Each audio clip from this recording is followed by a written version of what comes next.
we doing? How we doing?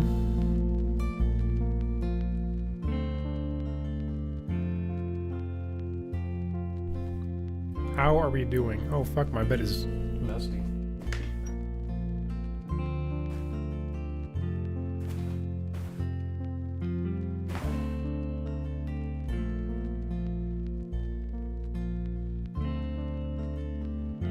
You know, nothing is better than a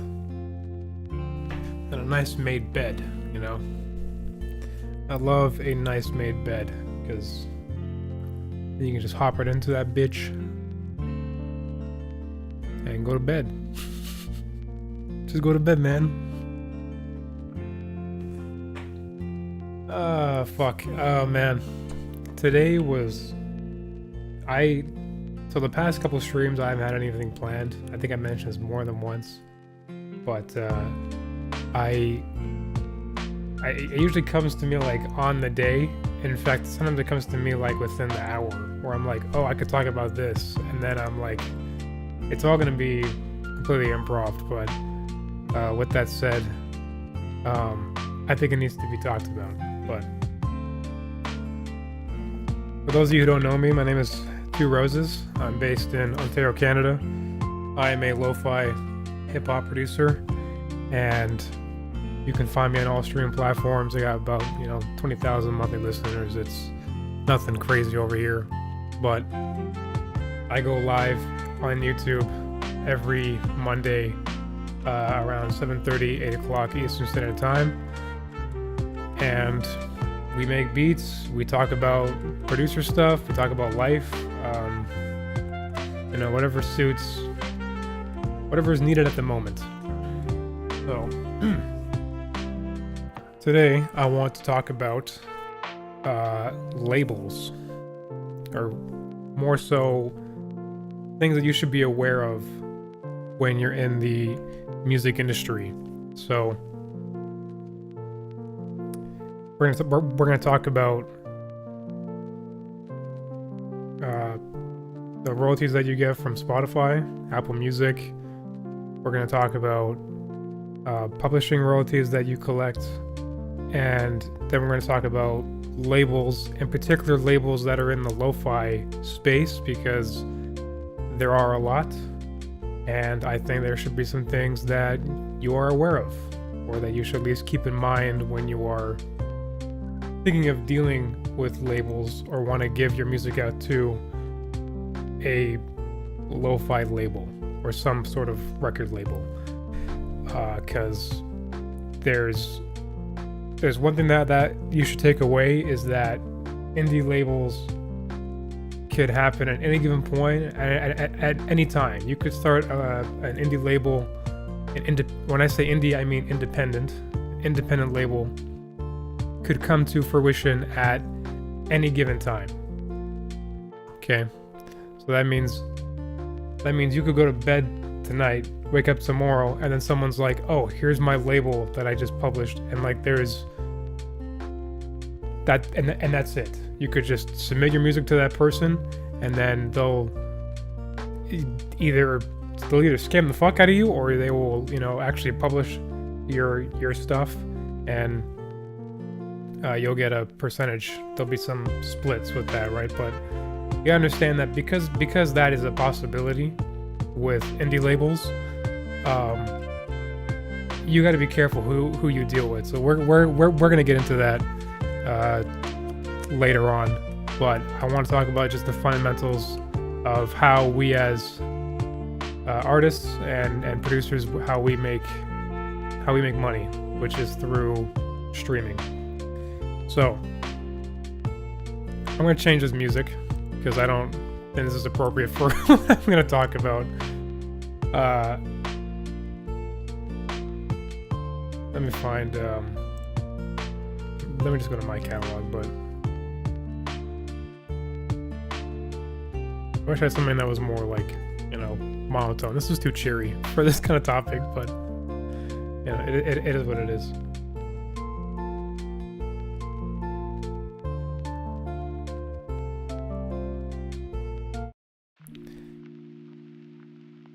So, let me just cut this other shit out of the way here. That just annoys the fuck out of me. Alright.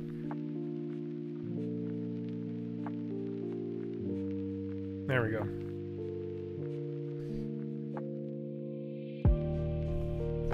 Nesson. Brandon. How you guys doing, man? Good to see you guys again. Brandon, I was actually... it's funny that damn. We just flirt in the chat, man. It's hey man, it's like you said, dude.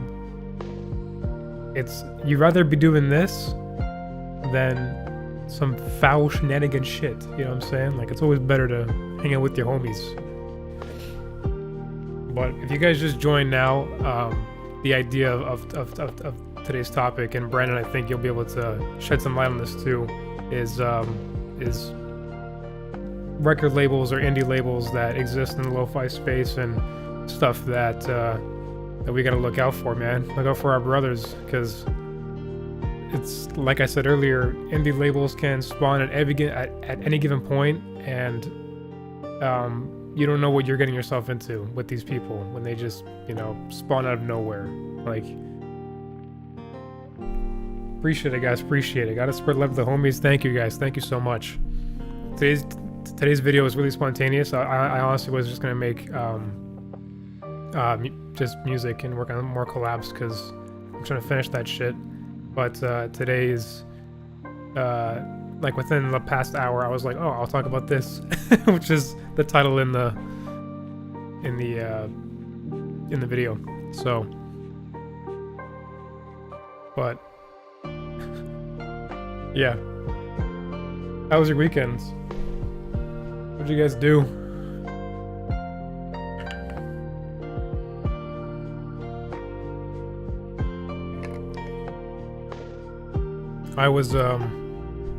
I had mochi. You guys know what mochi is? It's like, actually, it's like, sorry, it's a mochi donut. So it's not just like, mochi's like this ball with like shit inside of it. But then there's like a mochi donut, which is like a round ribbed fucking, like it has a hole in the middle like a donut does, but at the same time it has this like weird ribbed shape thing. Like it looks like a cock ring, to be honest. But they are delicious. Delicious cock rings. I highly recommend.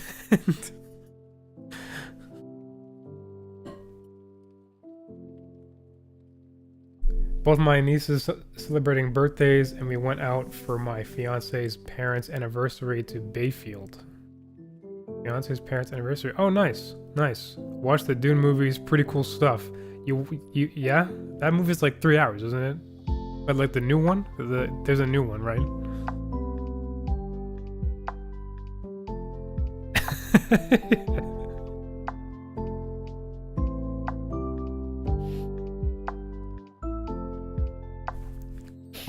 Yeah, Moochie's actually pretty good. There was like, so the brand is called Marry Me Moochie or Mochi. God damn it.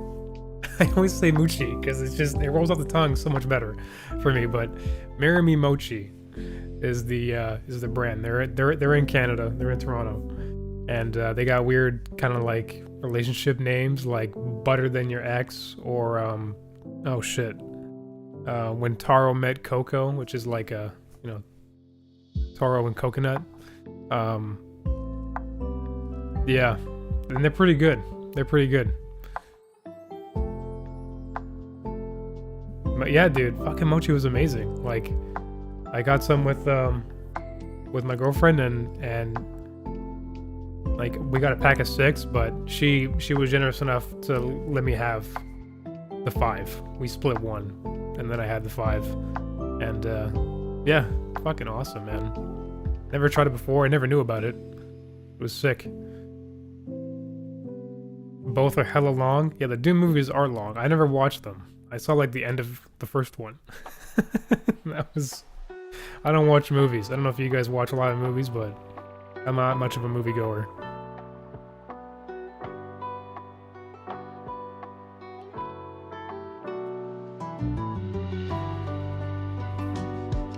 else do we do? I don't even know. It was honestly very chill because like my job has been pretty heavy, and we're actually just coming down from the roller coaster at work, so I'm able to.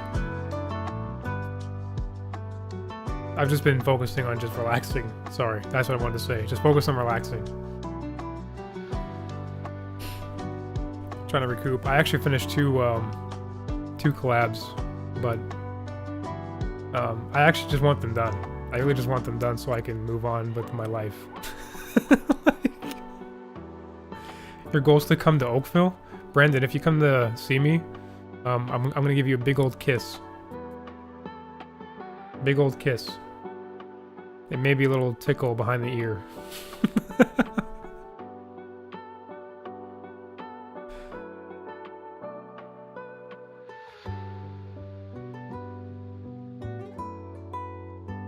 I've been to Oakville a few times. Actually, a few years back, there was this park under the massive bridge, as I can't remember.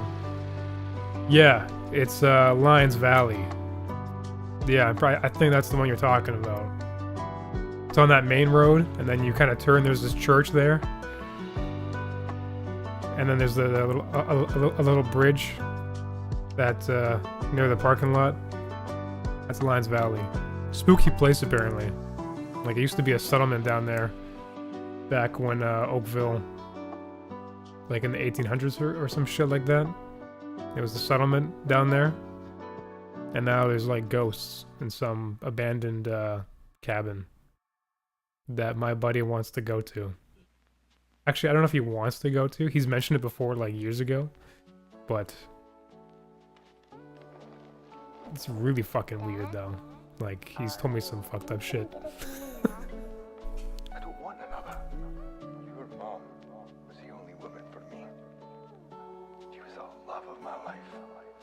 But with love comes loss. Yeah, Nate, like, Brandon and I are...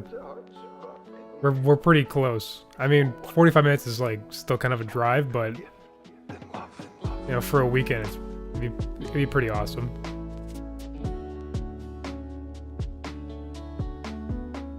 But honestly, if you just come to visit for like the day, I don't, like, there's no pressure to stay. Like, if you got stuff to do, you got stuff to do.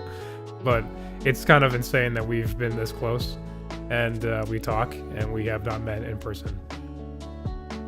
But, you know, we all got lives.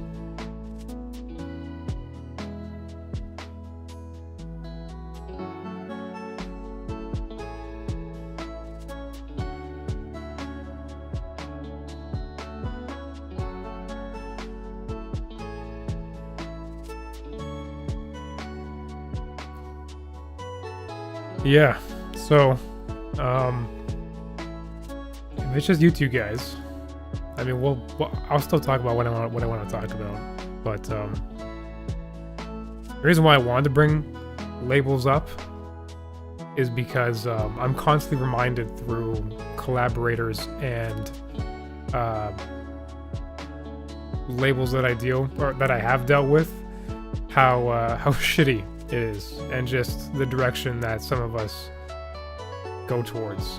And to me, it stirs me away from some producers and labels in general, because it just gets exhausting. Like, just think about, who do I want to give my music to get the best possible outcome. But at the same time, like, or actually every time, you're always giving up a piece of your art to somebody. Like, you're trusting them with some sort of percentage, you know, whether it's 30% or 50% of the royalties that are generated. You're hoping that you get fair compensation and that everything goes smoothly. But we all know, especially Brandon, I know for sure, like, that is not the case.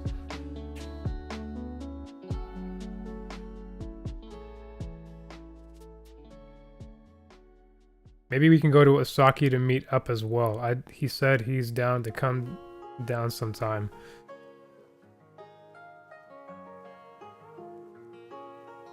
Go to Osaki? Are we going to Japan? Wait, is Nate in Japan? Funny how I say Japan, then fucking Tori starts playing in the background. That's pretty wild.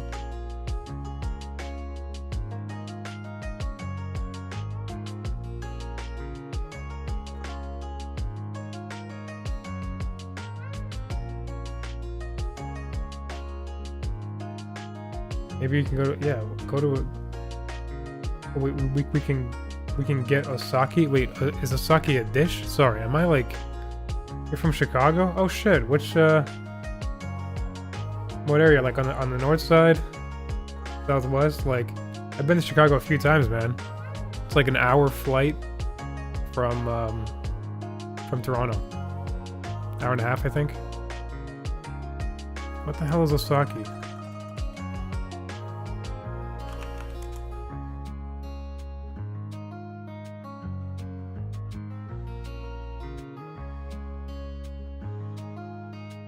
What is this? I'm getting pictures of massage chairs. What the fuck is going on?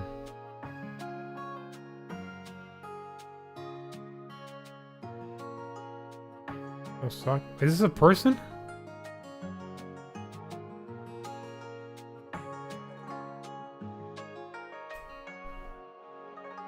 I don't know what you guys are talking about right now. I mean, I'm down regardless because I'm seeing the homies, but like in Northwest Indiana, so just outside the city itself. I'm like 5 minutes away from Lake Michigan. Oh damn! I need a map. Fuck, I can't do that in my head.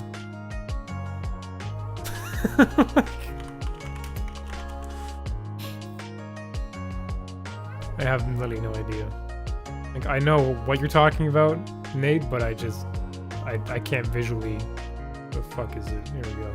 Chicago.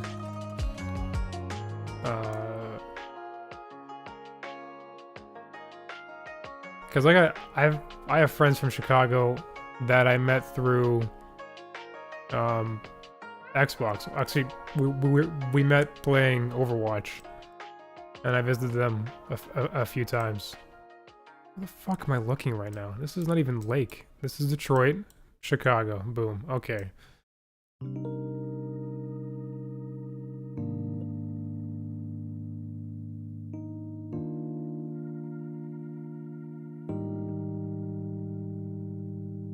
Just outside the city. Okay, so that's not bad.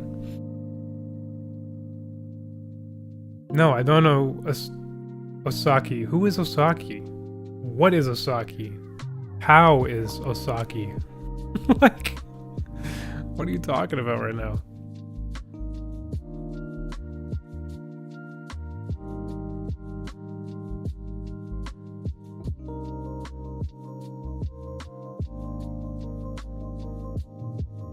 Yeah, so Nate, I got a friend in Evanston, I think. So is that like relatively close to where you're talking? You're saying like you're...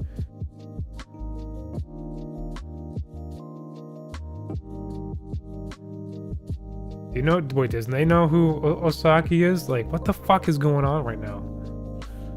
Okay.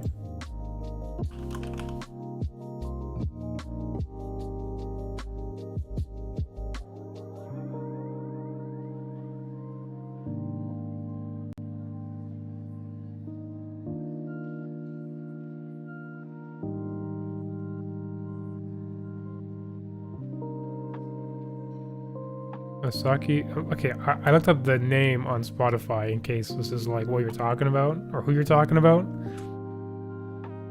Osaki is the original character created to share stories and feelings of... Yeah, this doesn't tell me where he is though.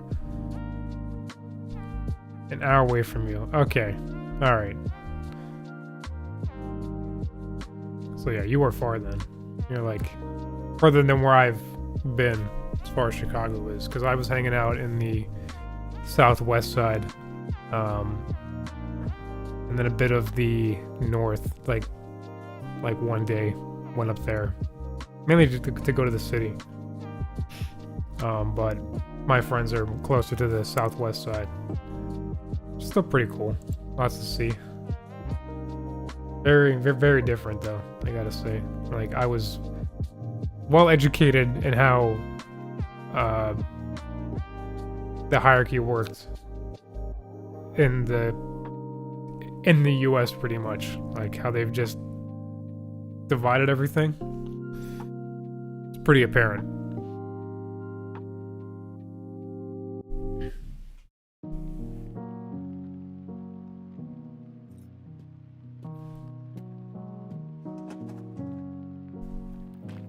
Okay, so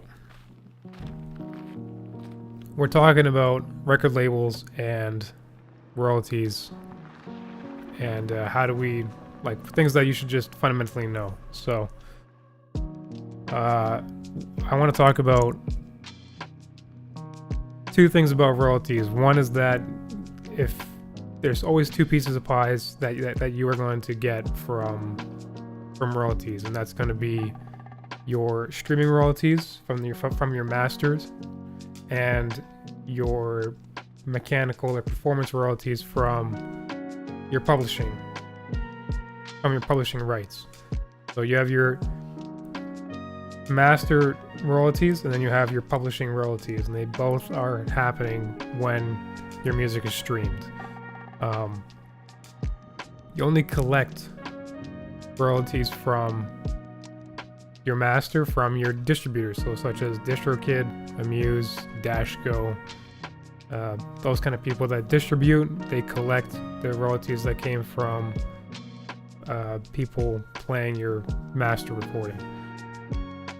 On the publishing side, you need to sign up for people like Song Trust, or if the label that you're dealing with has a publishing agency, like if you were to deal with probably Atlantic Records, where they have their Atlantic Chill.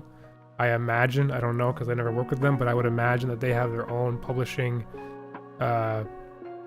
agency or group that would take care of that portion. So that would mean that they would collect that for you and then distribute that based off the splits that you agreed to. So those are those things. So when I talk about publishing is probably the most overlooked one in lo-fi, because a lot of guys don't understand what that is, or how do you do that? What does that entail? And publishing has just a lot of things that are involved. So the first one would be your performance royalties. Performance being whenever your song is played in a public space. So streaming would be part of that because it's for the public. Radio would be another. Restaurants, arenas, beauty salons, wherever it's being played, you would get a royalty for that. And the people that would collect that would be a performance rights organization, otherwise known as a PRO or a pro. And you would register your music with them within your country, and then they would do all the collecting on your behalf for that specific publishing right. The second one is mechanical. Your mechanical right is the right to copy your music. So back when CDs were around, you would have to go and give the label, for example, go to Universal or Warner and say, here's my mechanical right. You have the right to duplicate this song in as many copies as we agreed, so it could be like 1,000 copies.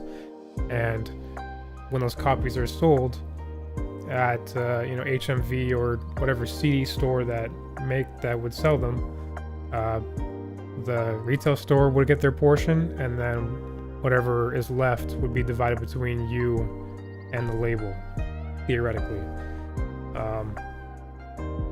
Then there's other royalties like sheet music, and I think there's like other ones too, but those two are the main ones that you want to really be concerned about. Oh, sorry, I forgot. Sync royalties, synchronization rights. So that is the right to sync your music to a visual media. So that'd be any YouTube video, any film or commercial or TV show, wherever it's going to, if it's going on something that's visual, some sort of video, that would require a sync license. And I just got involved with that recently, a couple weeks ago. Somebody contacted me wanting to use 3 of my songs, and they wanted to know what the price was.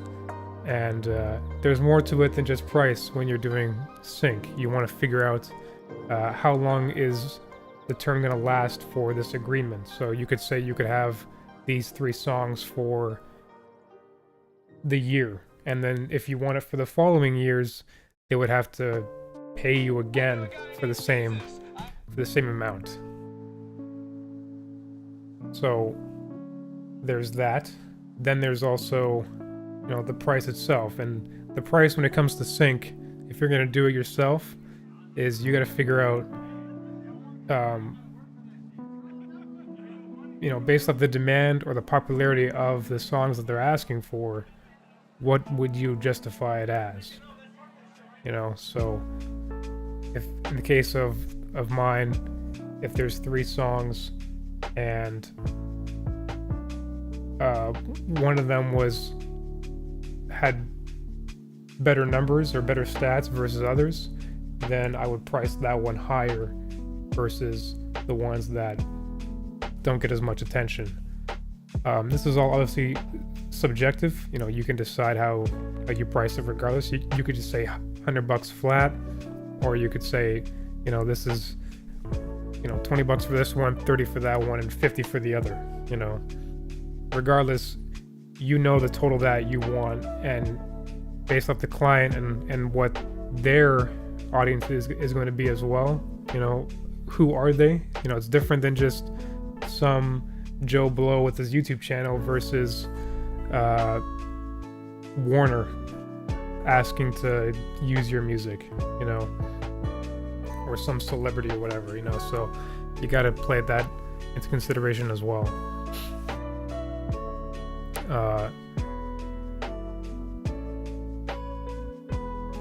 Trying to think if I have anything else.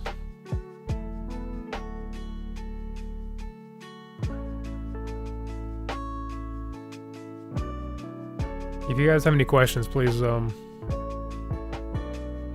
drop them, because I'll do my best to answer them, and if I can't, then I won't. But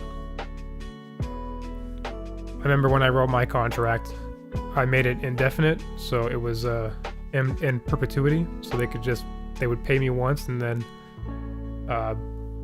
they would have it forever. They would have the rights to use that music for their visual media.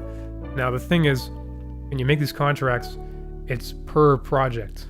So I'm not making an agreement where they can go and use the 3 or 4 songs that I gave them on whatever project that they're using. It's specifically for that thing that they're filming or that they want to attach it to.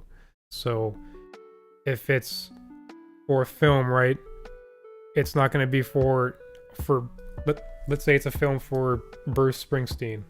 He's going to do for Dune 3 or whoever made Dune. And he wants to use your music. You would give him the agreement for that movie for Dune 3. And if Dune 4 was going to come out and he wanted to use your music again, he would have to pay you again for that movie. Does that make sense? So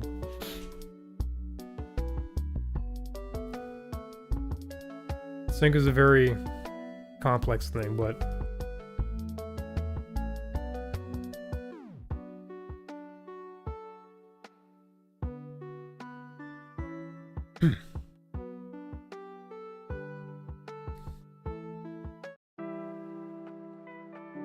now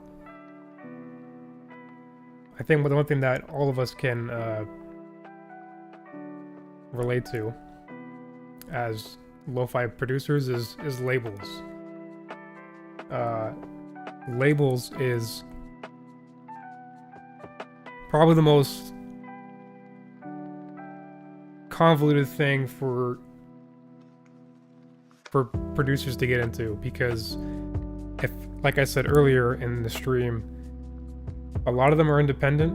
Well, all of them are pretty much independent.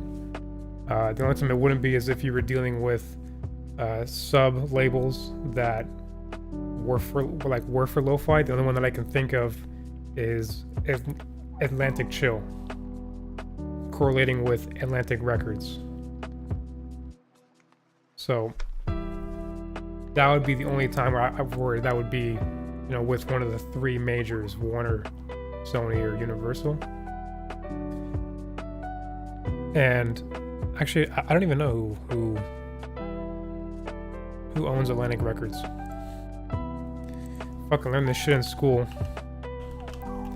I don't remember.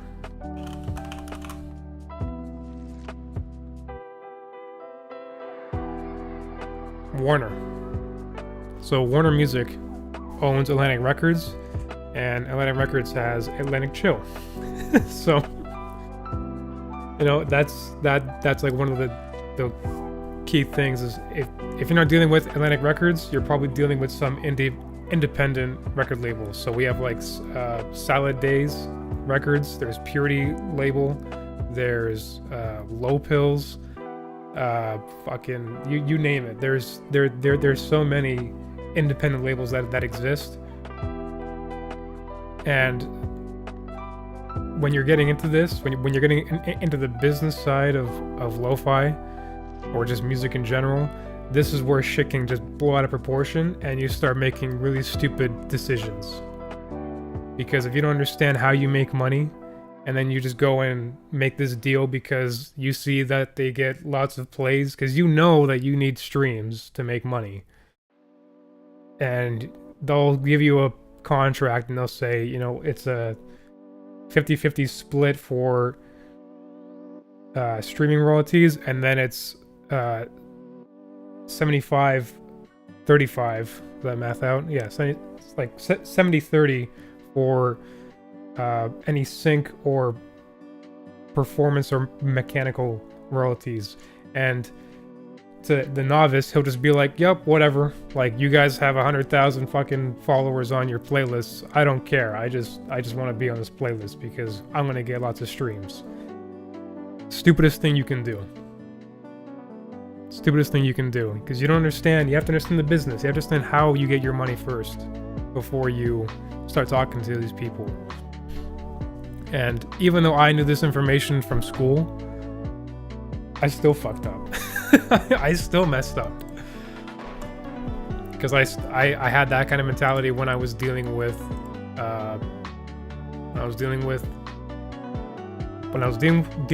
with Low Pills. Fuck it. I don't give a shit.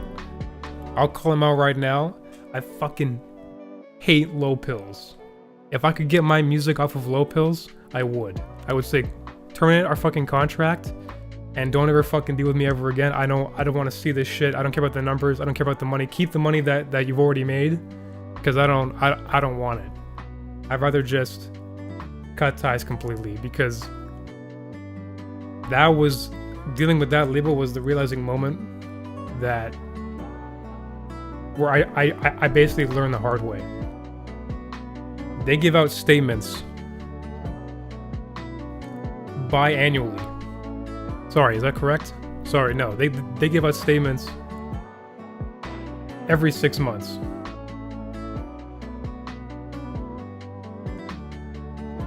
It's terrible.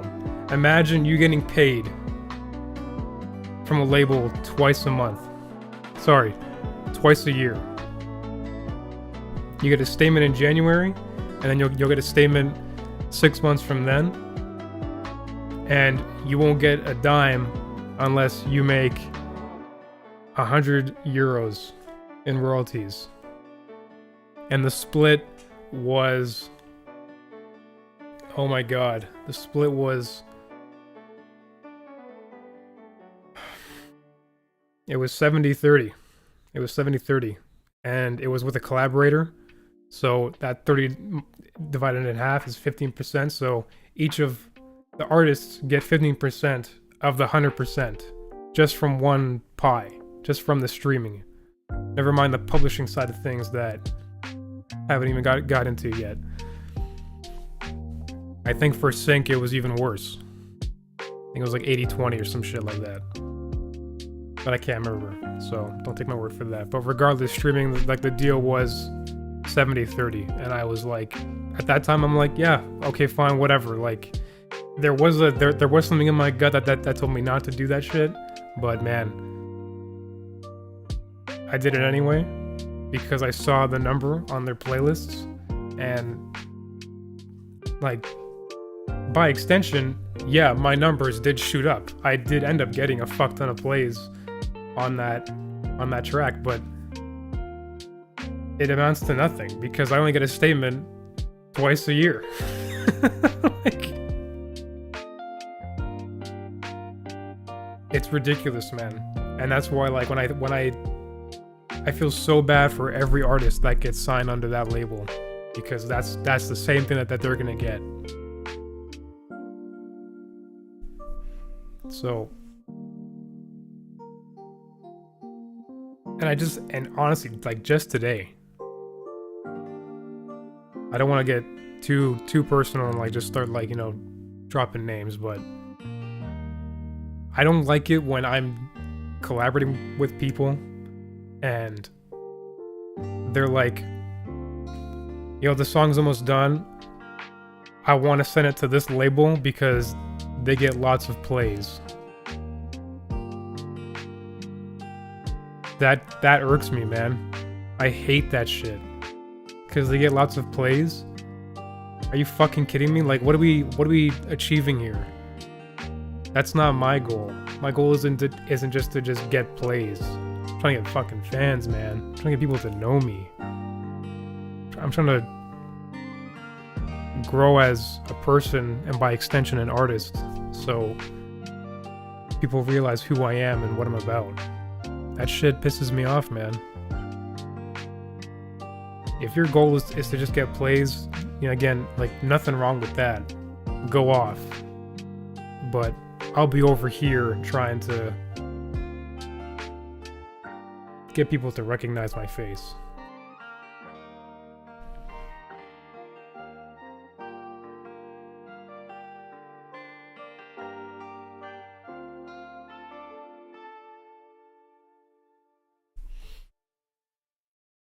Like, it happened today, man. And I was like, man.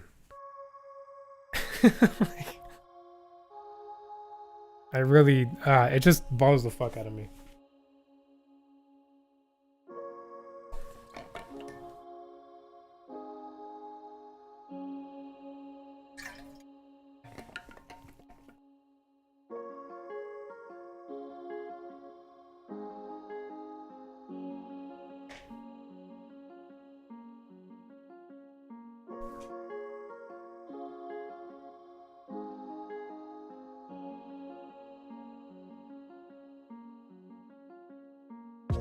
There's just so many labels.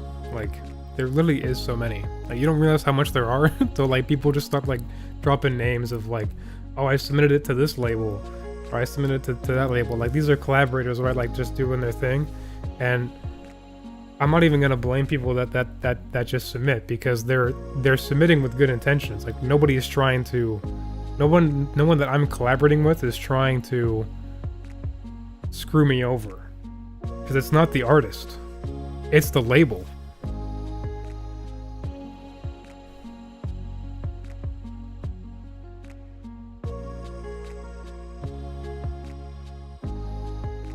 And like I want to give labels, or some of them, like the benefit of the doubt, but honestly, unless they're dealing with Dashko, I really won't fuck with them.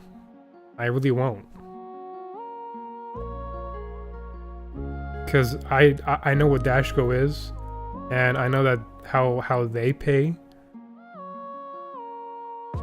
and because of that, the only ones that I deal with are, from like this point onward, is Purity,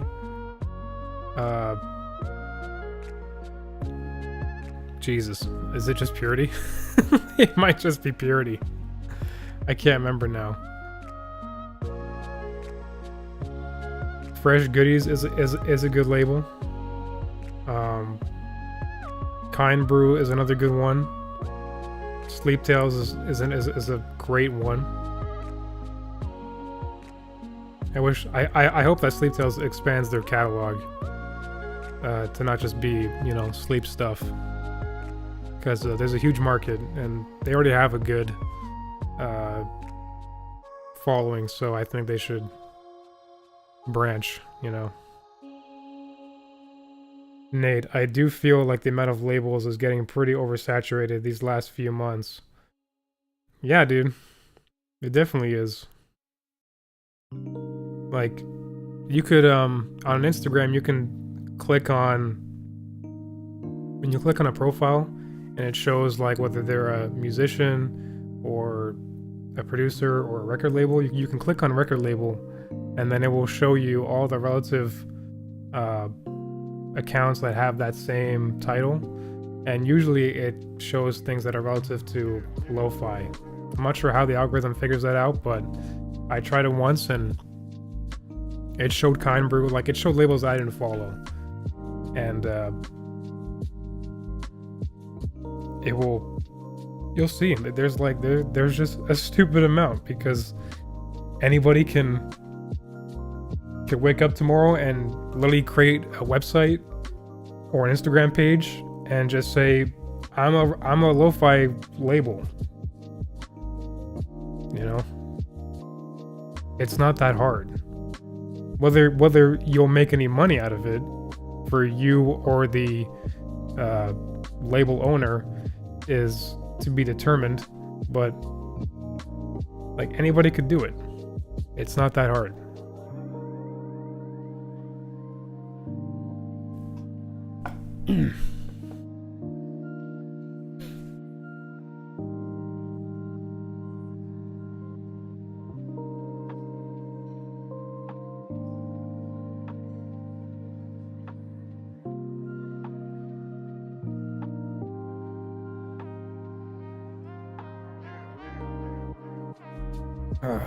Man, yeah. Just like I want to talk about this, like, I think last week or the week before, and I was like, man, I don't want to. There was a lot of resistance to share it, because it's sharing my faults, but, and it's also just, you know, calling out a label, but I don't give a fuck, and I don't think they would either. Like, there's not going to be anything that changes from me doing this, but yeah, avoid lo-fi pills, or sorry, avoid low pills.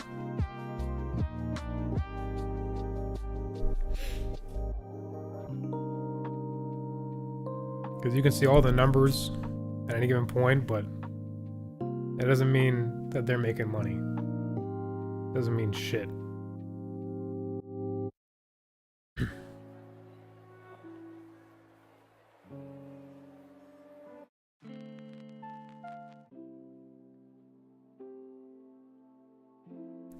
Dust collectors? I'm not sure what happened with dust collectors. I don't want to say avoid them. Well, I think management just fell apart, and like, it's dust collectors was good. I'm not even sure if it's even active anymore, so I don't know what happened with the management. I know what happened. I know that the owner had to step back.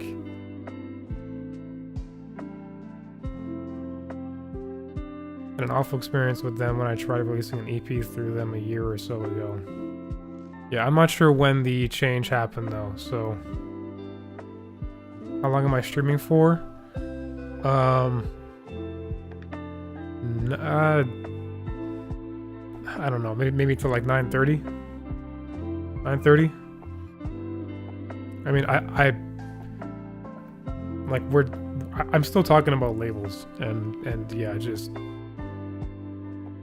But I don't want to talk bad about dust collectors, because I released with them and it was good, but that was before the owner had to step down. So I'm not sure if what you experienced was after, because if it was after, then that would make a lot of sense.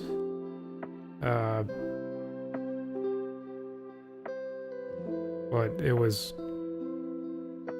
the Dust Collectors was good. It's just I think now it's just gone. I don't know what happened.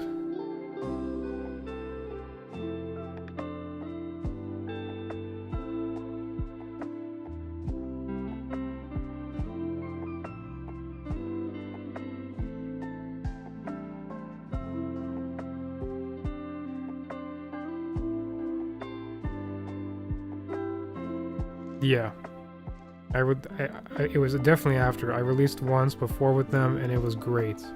Yeah, so when the owner stepped down, I just stepped back and, you know, let things go the way they did. And I think over time, other people got really upset because they were in the same position as you, and it didn't work out. You know, it just became a real problem. But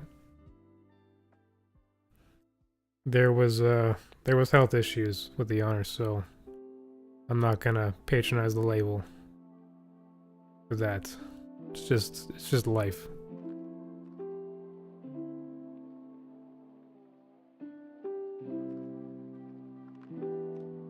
But anyway, the takeaway from this video or from this stream is deal with labels that have a consistency, or at least deal with the same distribution.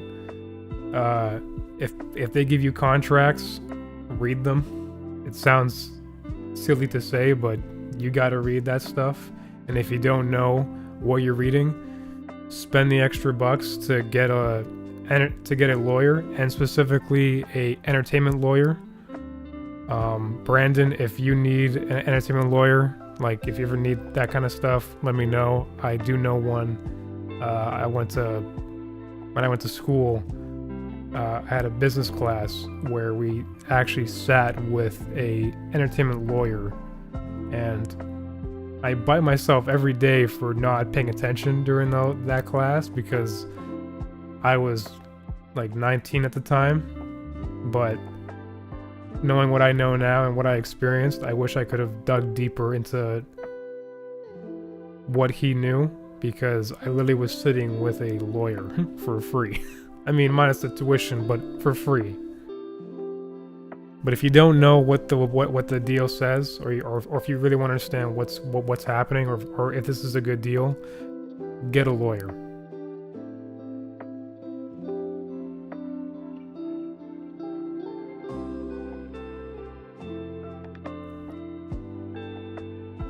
Because there are labels that, like Low Pills did send out a contract for us to digitally sign, and I'm sure there's others that would do the same thing. And yeah, if that ever happens, just get a lawyer if you don't know. If they deal with Dashco, however, like Purity Label, I love Purity Label. You know, great percentages for artists, and they deal with Dashco, which is a very reliable distribution service. They pay out every month, minus the initial release. That would take 2 months for your initial release, but after that it'd be every month if you were getting reoccurred streams, right? And in my mind, if I keep releasing with people that deal with Dashco, all the money gets centralized, and then through that I'll get paid at some point every month by all these tracks just accumulating through labels that deal with Dashco. So that would be my advice, is that, you know, deal with labels that have good percentages and that deal with Dashco, because that's like the safest bet you could possibly have. It avoids the publishing side of things, because usually labels that deal with that don't deal with publishing, except for Purity. Shout out to Purity, they actually just started getting involved with publishing, and there are separate splits for that. I'm not sure. I can't remember what it is. I want to say it's 50-50, but I can't remember. So don't take my word on that. But they just released that. I think a week ago.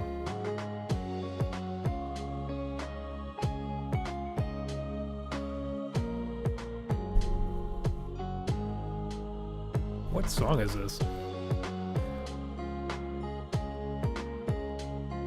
That's good. Oh shit. I forgot I made this song.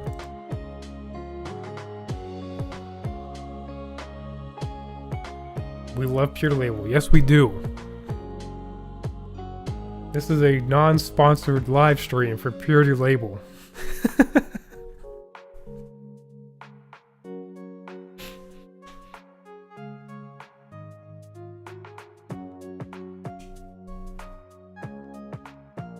And if you don't want to deal with labels, just release them. Just release the track. You know, who needs... Sometimes you don't need labels, sometimes you just need to keep putting music out. I think that's more important than anything.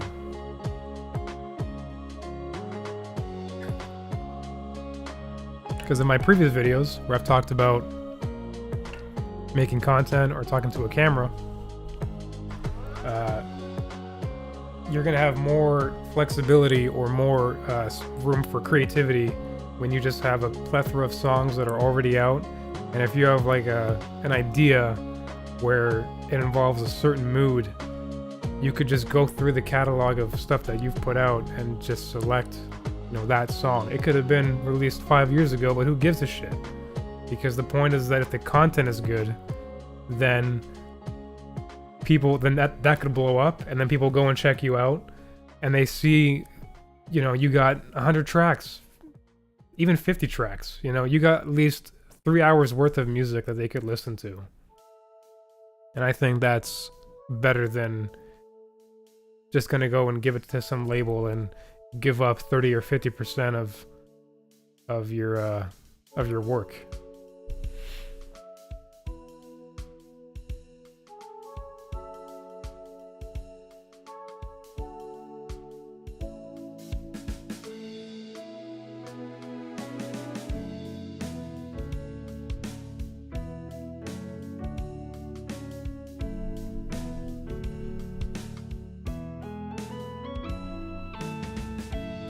This is an old song, man.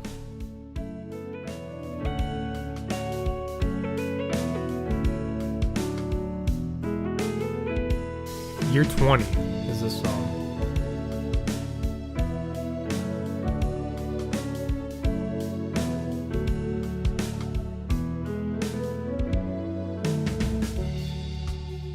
Right?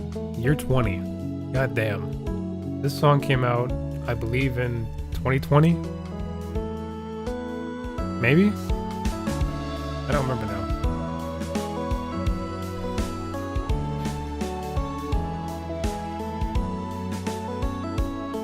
And I thought this song was lo-fi.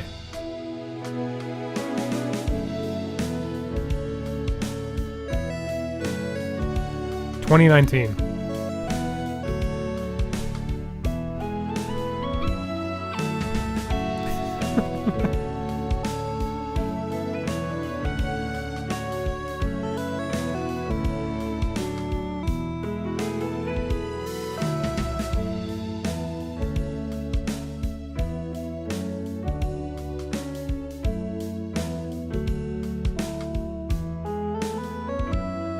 Gives me such like an end of an anime or a video game.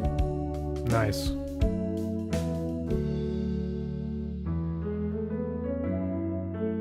I'd say like when I think video game, I think of like 8-bit. That's what I would say. 8-bit. Like a roguelike game.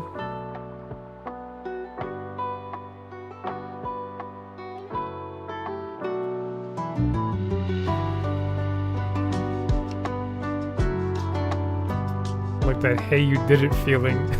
You beat the game, man. That's it. Good night.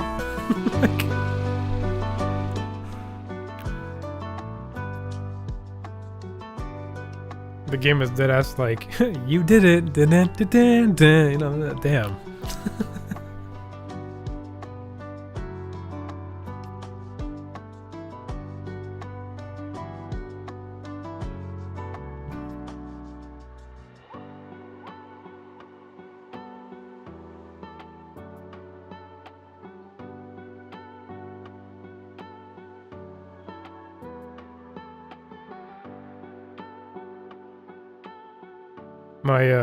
My girlfriend has a question. She says, why are you so amazing, resilient, kind-hearted?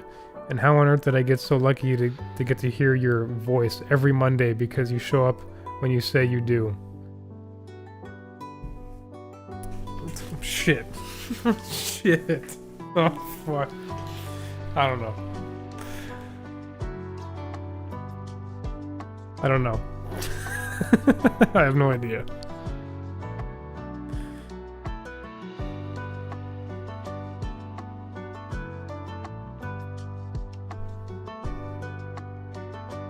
Question is, how did I get so lucky?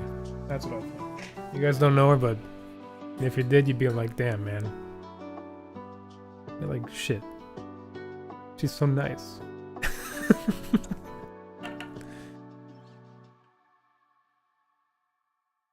Oh man, and the reason why I do that on stream, in case she's watching, is so I can imagine you smiling, because I know you're smiling.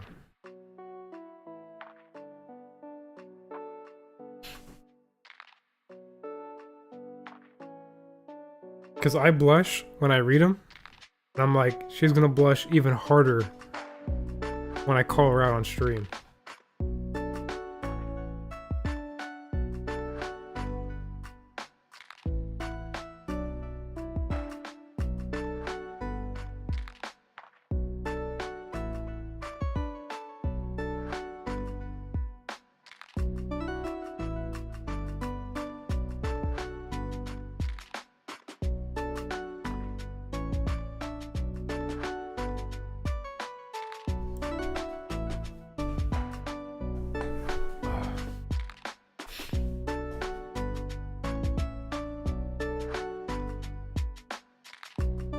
Alright, what should we do?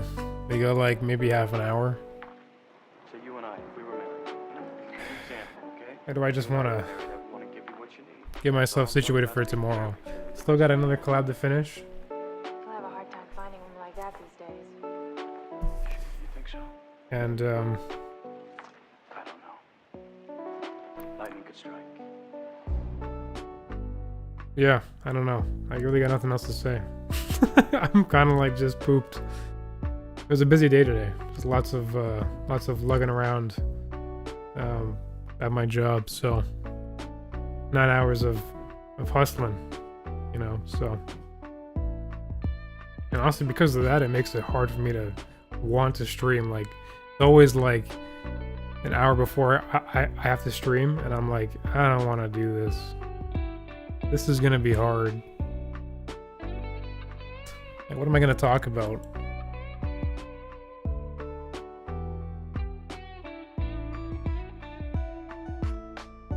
On that grind? Yeah, dude. On that grind, man. Like, also, so when I make videos after these streams, I was using DaVinci Resolve, and it fucking sucks. It sucks ass. And like, no offense to a free piece of software, but like, when I load like an hour long or like an hour and a half long of a video, it doesn't show the audio file. Like, it doesn't show the waveform, and it takes like fucking 10 minutes or 20 minutes for it to show up. And I'm like, what the fuck is this? Then I try and throw it in Premiere Pro, and it's like instantaneous. I'm like, fuck this.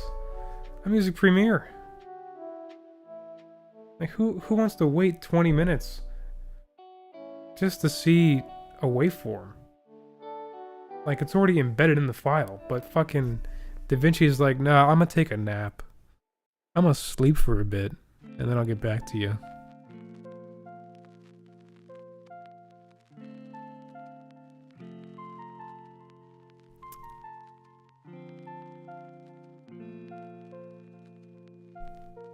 But yeah, always like an hour before. I'm like, the resistance is so strong not to stream.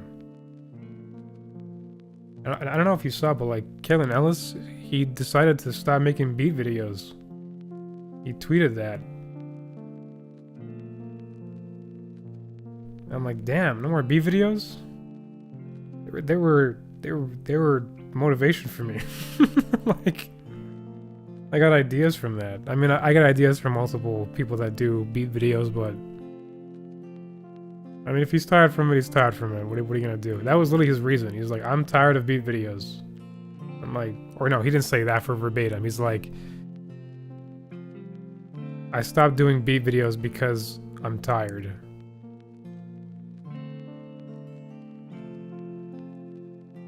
Like, is he just tired, like, right now?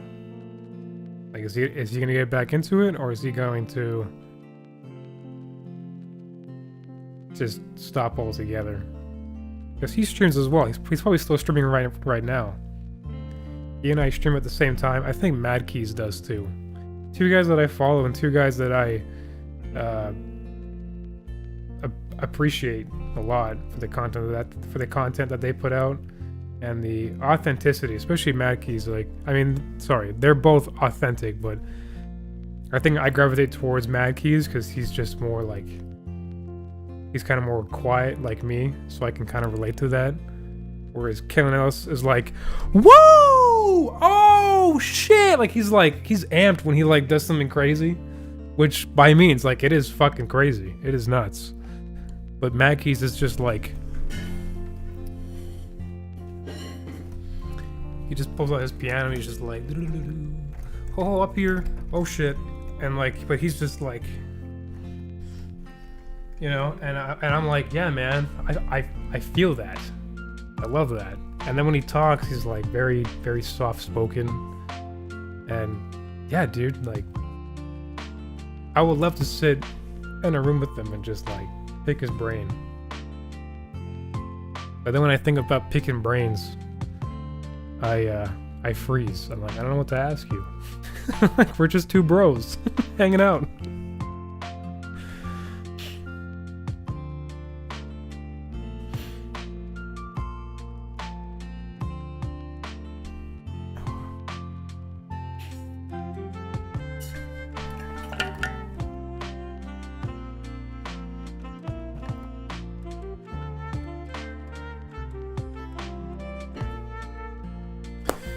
But yeah,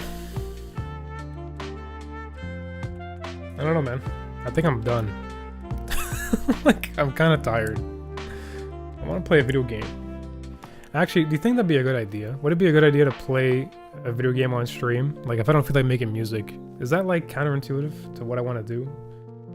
There was a TikTok or a reel that I saw. I can't remember who the hell was talking about it. I don't think I knew them. And I don't know if it was about music in general, but I think it was just about art. And they were talking about not keeping yourself in a box. And when it was about this, it was like to show things that you are passionate about, regardless whether it's related to what your goal is. Because the point is to just showcase you. If we think about branding is you as an artist. So by extension, you should be able to show multiple aspects of your life. That doesn't just have to be about the music. Like, I love playing Dead Cells. That's my favorite roguelike game. Rest in peace to Evil Empire. But that game, I would love to just play that game on stream because it's chaotic and it's just, I fucking love the game. Great. And I think I'm good at it too. Like, I'm not gonna be total ass. Actually, but it has been a few months, so who knows? I might fumble really hard. But regardless, you know, the point was to just show things about you.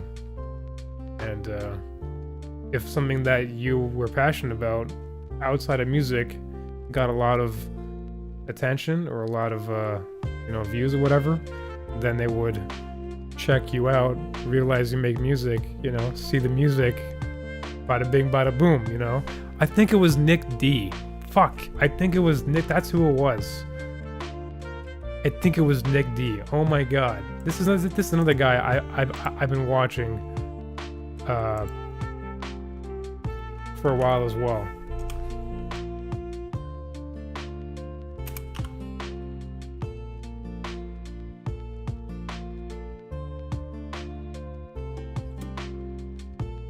Where is it? I gotta find his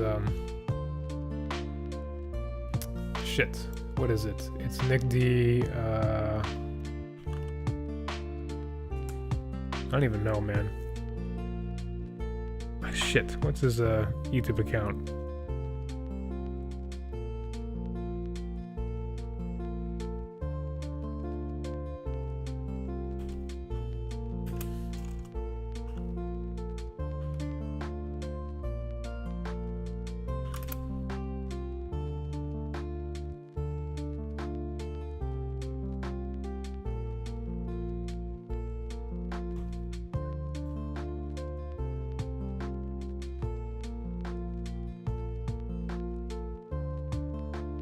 Doesn't show.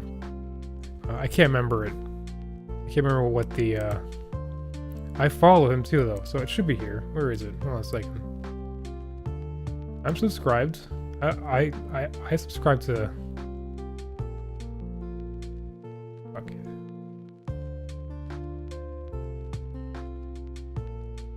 Or maybe I don't. That's weird. What's my history? That should help me.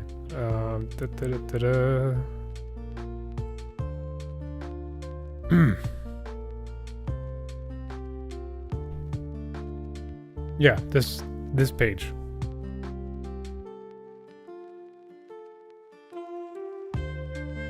Ready for artists. And the one that I watched was this one. No. What was this one? I think it was this one.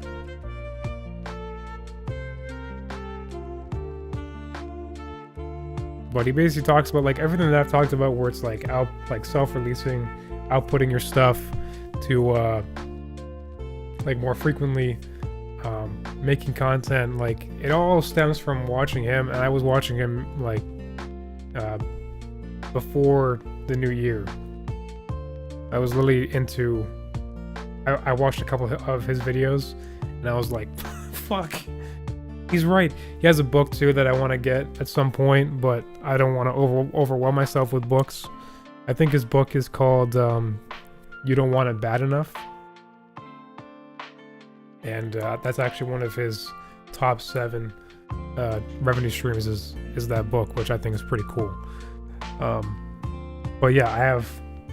Last stream I was talking about hidden potential, and I want to finish that book first before I dive into this, because I think I have like 2 or 3 books that I haven't finished about various different things, but gotta keep it steady, you know. Anyway, it's 9:15. I'm going to call it here. Gonna check him out and the channel out. Yeah, for sure, dude. Definitely do that. It's good stuff, and it's literally everything that I've talked about. But that's all I got for today. There was a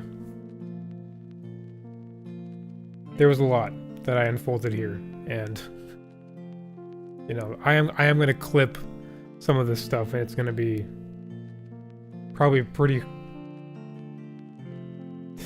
It might get spicy. It might get spicy, and if it does, I'll take the heat.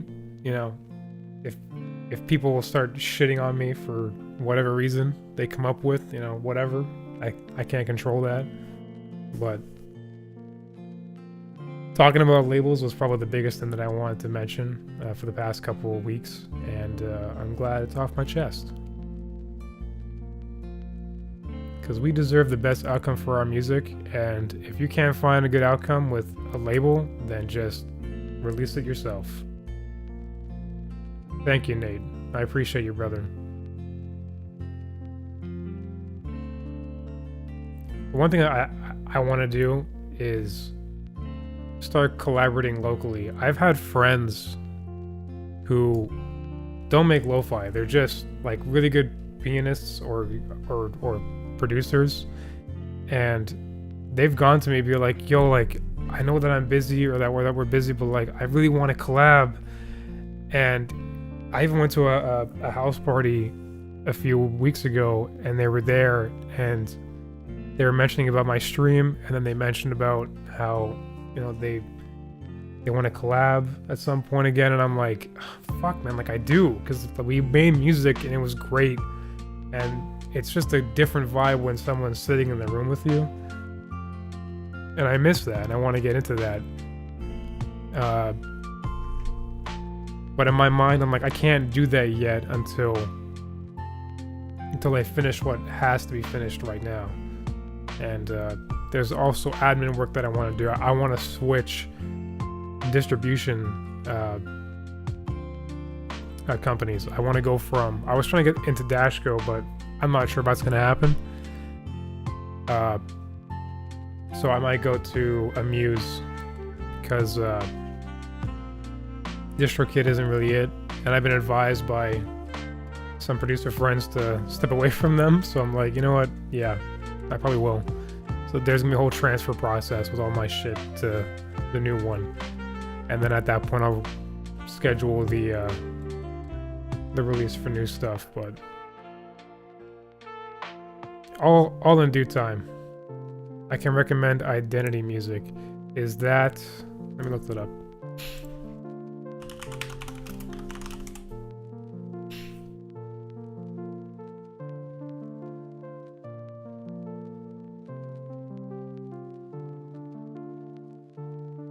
Oh shit, are they like Dashco? Very much like Dashco. Okay, shit, okay.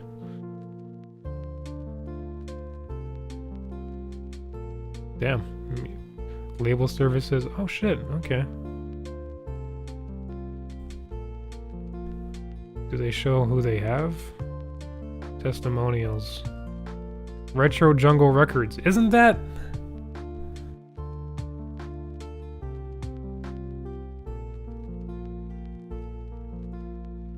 Hold on. Look at this. Is that not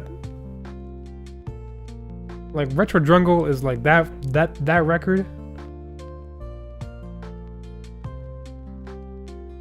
Okay, shit, eh? Okay, nice. I had no idea. That was really surprising to see that.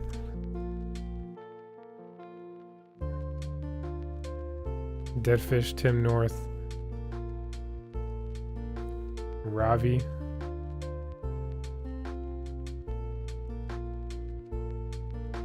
Cool. Yeah, I'll definitely I'll look into them too. I imagine the same process is the same, like you gotta, you know, contact them and try and I believe Dream Hop uses them as well. Okay. Yeah, so when I contact them, it's kind of just like I gotta explain who I am and like why I want to be with them, because that's what I did for Dashco, but I'm sure like many people email them, so I'm not like holding too much hopes on it. And again, like even if Identity doesn't get back to me, I don't know, I don't want to wait so much longer. I'm getting very impatient. Anyway, I'll figure it out. It sucks when you want to change. It really does, because there's just so much wait time on it. You contact them, then you wait a week, and you're like, oh, maybe they need another week, and it's just fucking ridiculous. There's a contact us. I guess I gotta log in, or can I even log in?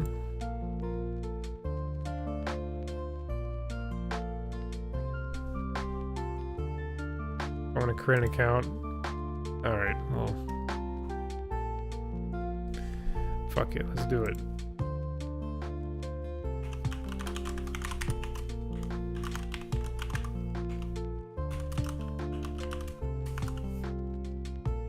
I have one special character, and no. A special character. So stupid. I can't, fuck. It's been a while since I switched to them. Oh, fair. Okay. Okay.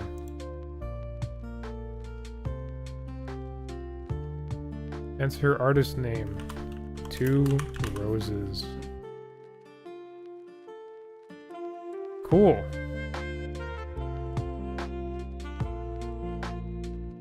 Alright, let's see this. I've made an account. I've also been using Symphonic recently, but haven't released through them yet, so still figuring them out. Okay. Catalog. What is this?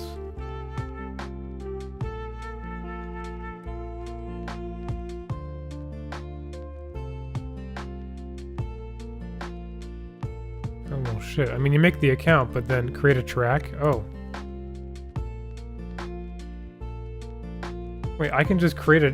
I can just submit something?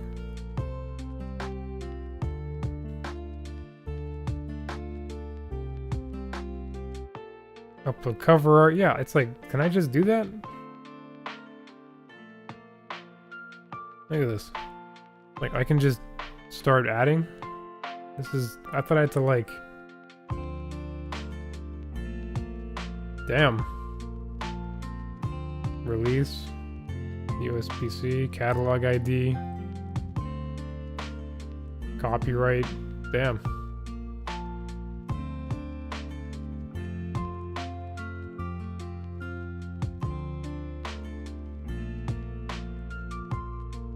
Interesting.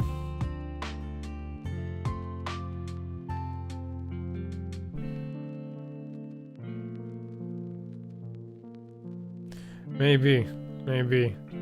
Where's their frequently asked questions? Help center.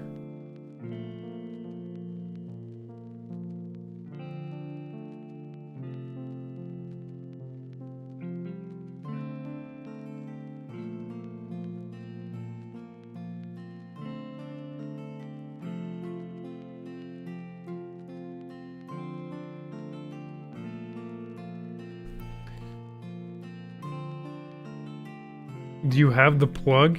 I don't have the plug. What's up, Tyler, how you doing, man? It's good to see you, brother. We're talking about, well, we've been going down a fucking rabbit hole, but I was, talking about changing distributions. Just chilling in the studio? Dude, same.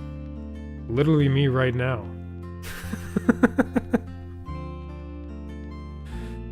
What do I need to get started? I have my music. Yeah, you need to ensure you have all the rights and permissions for a song. When these files are submitted, yeah. Yeah, I guess I can just... Where are you going? Just distribution. I was trying to go to Dashgo. I sent the email like 2 weeks ago, I think. Maybe it's a week ago, I can't remember. But I was like, I don't know. I was trying to stay away from DistroKid because people were telling me to like kind of, you know, step away from that. So I was gonna go to Amuse, which was similar to Distro, right? You just pay the monthly or annual subscription.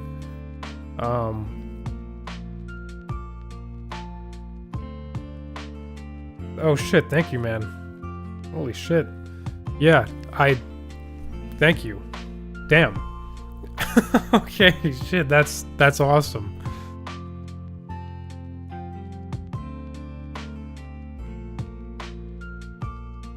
Yeah, well, dude, like during this chat, we were just talking about like labels, and I was telling guys about you know, just how there's like so many that exist, and just how like oversaturated it gets, because anybody can wake up with a new label tomorrow, right? And it's just like for lo-fi guys, especially guys that don't know business, it can really hurt them, you know. So I was just shedding light on that about like an hour ago, but I appreciate that, brother. Thank you.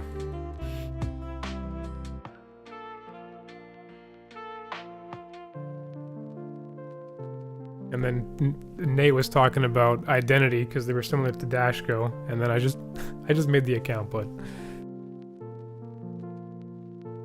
yes, it's very nonsensical. Distributors are the new labels. I believe that, dude. I honestly do. That's I'd rather just have a distributor that I can trust. And I was talking about this with Nate earlier, but there was this YouTuber or producer called Nick D, and he's an independent artist, and he mainly works with artists that are vocalists, you know, like he kind of deals in more of the pop scene, but his success just came from being consistently releasing stuff, and I know that I've lacked on that myself, but it was like even dealing with labels, and no shame to the labels that I've worked with, especially those that use Dashco and whatnot, but it does take forever to get stuff out. Like you have this song and they're like, yeah, the latest they can do it is like 2 months from now or 3 months from now, and you're like, I don't want to wait that long. Like, you know, I'd rather just get it out now.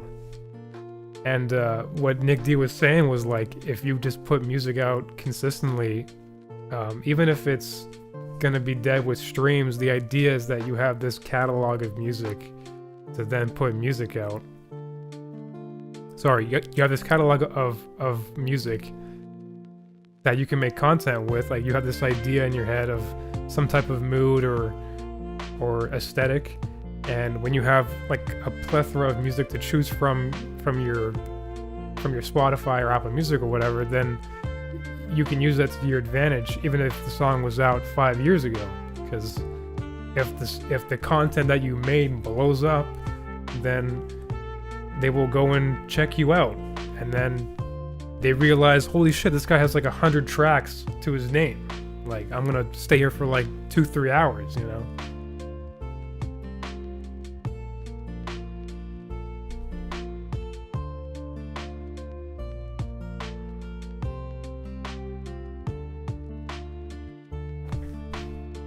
It should be like a 2-week max. If you know how to do the back end of a distributor's software, it's super easy. Distribution is basically sending information to the storefront. I think the reason why it lasts, or why it's so long, is because they just have their schedule of when they release. So I can't really, you know, be upset about that, because, you know, they have their own business and their own schedule that they want to follow.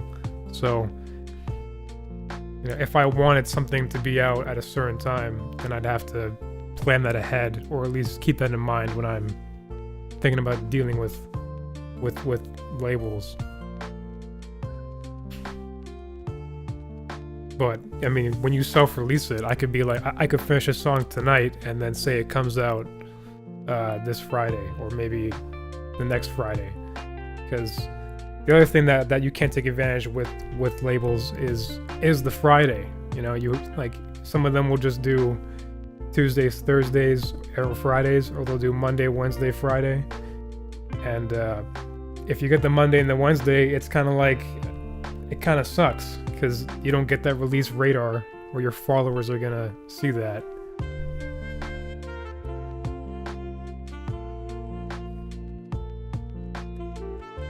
I was more so speaking about sending stuff off via a distribution company.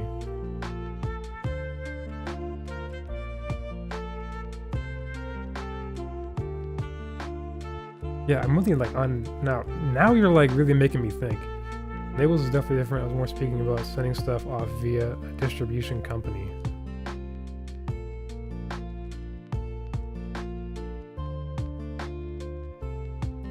So like 2 weeks max if I were to send it to like just a, because we're not, well, when you talk about distribution companies, you're not talking about like, oops, sorry, the ones that you have that you pay monthly. You're talking about like these actual companies where they, like this, for example. Oh, not this. I closed it already.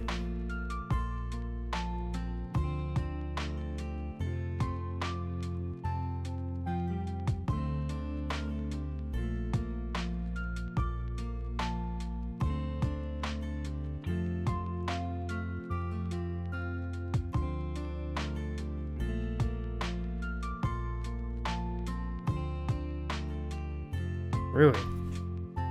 Okay, so maybe there's something kind of. It's like you are the distributor, you're just using their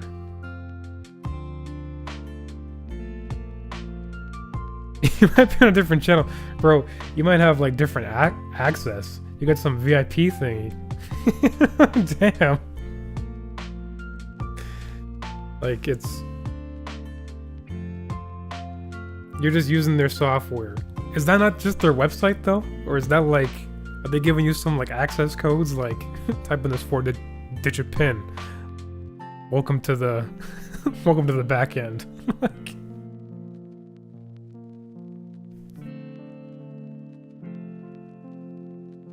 yeah. So then, yeah. So something like DistroKid then would be that, no? Like, like, I don't understand. You were talking like it was like software, like fucking here's the download link, you know what I mean? Like oh my god.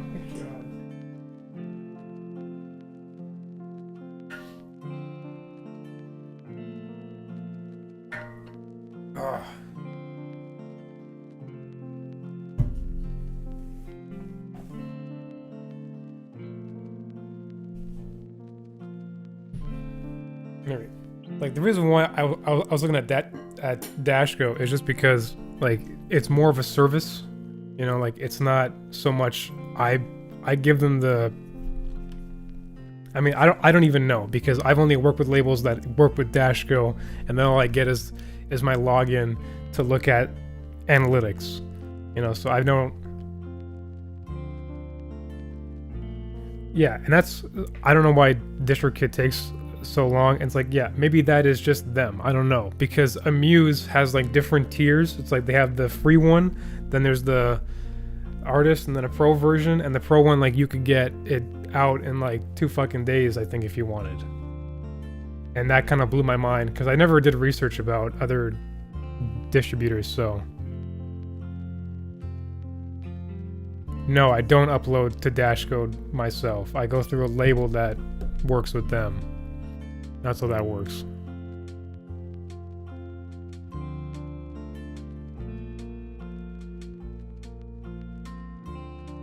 Bro, I gotta say, man, whenever you, like, I think about this often, but like the first time I talked to you, and I remember it was about, like age. I remember like I told you how old I was. And then you're like, oh, I'm this, man. Like there's such like a, I can't remember what the actual gap was between our ages, but you were telling me, you're like, you have no idea what's gonna happen in like 5 years from now, and like how you're gonna grow and how you're gonna think. And I think about like that conversation often. It's just like whenever I don't know. And I don't know. And I guess when you make an appearance, I think about that moment like immediately when you enter the chat or whenever you know, strike a conversation with me. Okay, sorry. Just had to get that out there.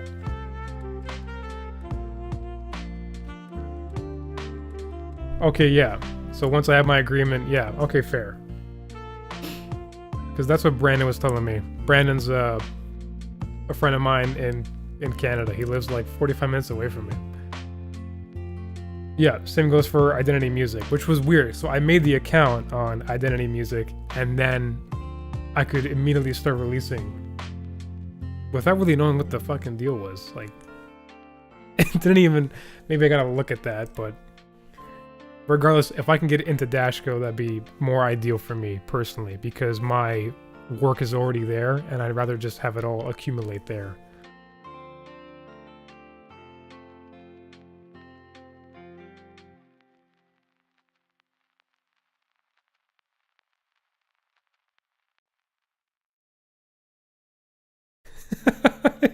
If you know, like, honestly, the sneaky link.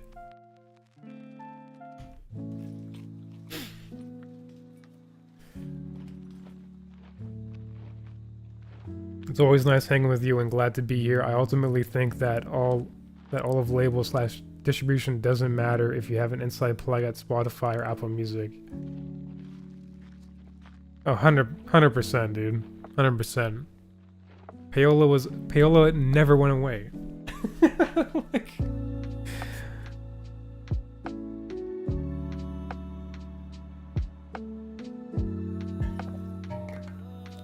the jazz vibe guy makes fucking mad cash. That's the is that the editorial?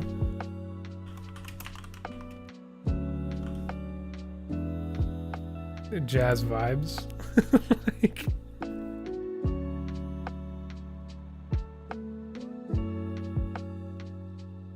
yeah.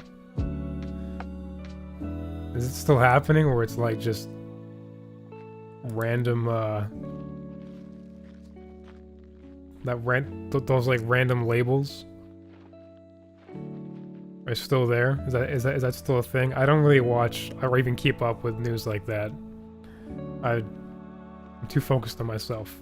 I'm just on my piece. Oh shit, bro! But you're on it. I see. Sorry, I'm looking at the playlist right now, and I saw you and Strelo. It's pretty funny. That's awesome.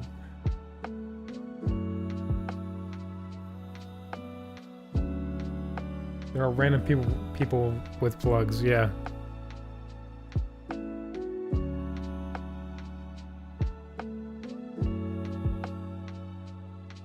I remember we had this conversation before too. And you were like, yeah, this like you had all these stats and you showed me them. I can't remember where you got them from, but I was like, damn, because there was even the breakdown of like where they're coming from, like who kind of has the probability of getting in. It was fucking crazy.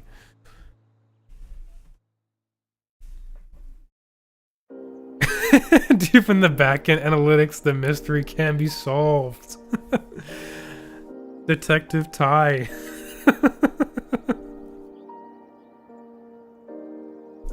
Detective Ty, man. Go Gadget Analytics. Go Gadget Payola. Fuck. Holy shit.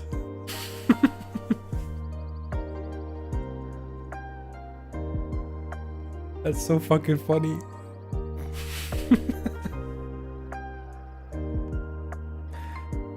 Holy shit.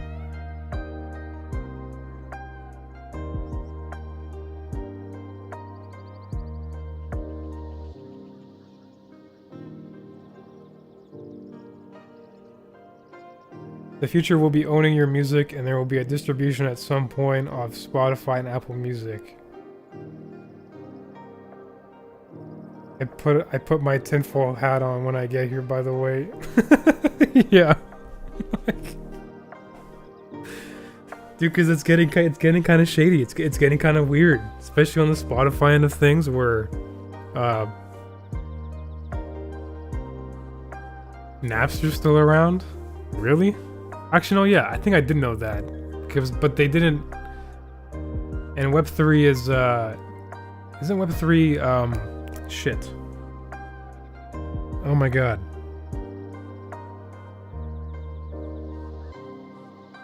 Oh my god, it's like to my tongue.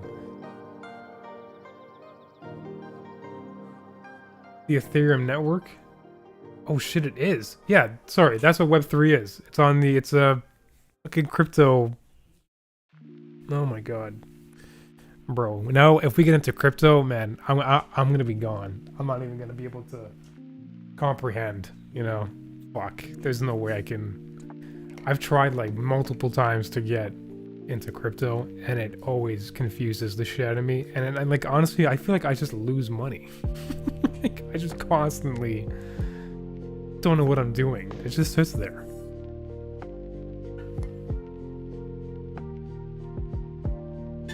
I have to use this app called ShakePay because in Canada you can't just. No bank, or at least my bank, doesn't deal with crypto, so or the blockchain. So you gotta use ShakePay, and you gotta attach your bank information there. Then you gotta send the information to ShakePay. Then you transfer your ShakePay wallet to the other wallet of whatever blockchain that you're a part of, which I guess would be Napster, if Napster has a wallet, probably, if they're on the blockchain. Ugh. And then from there you would make the purchase. It's like this fucking web of money.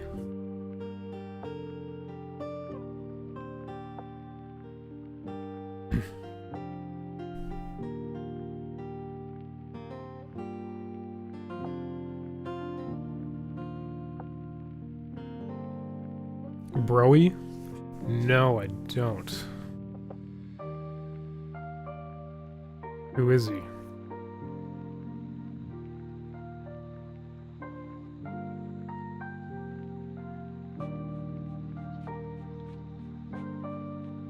Broy.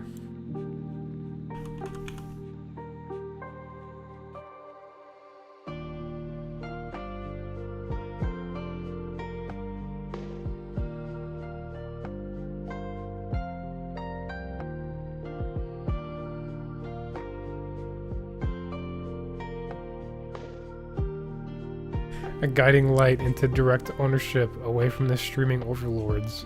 Damn. You saying I have to get into blockchain? Shit, man. Let me find his Instagram. There it is. Is this him? Kind of looks like Vsauce, I'm not gonna lie. No offense, I like, and that's a compliment, because you know, that means Vsauce is a pretty smart dude. Is this him? Look at him. His face is like, let me show you how to make some money. Like, whatever you think you know, you don't. Like, that's...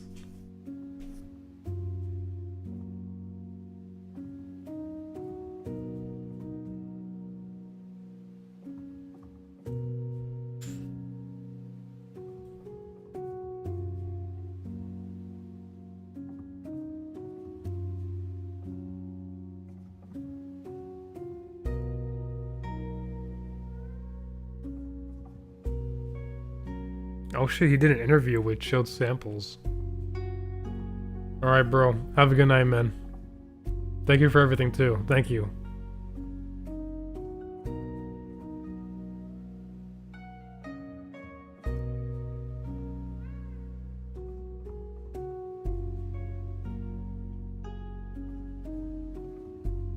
His Twitter? Okay.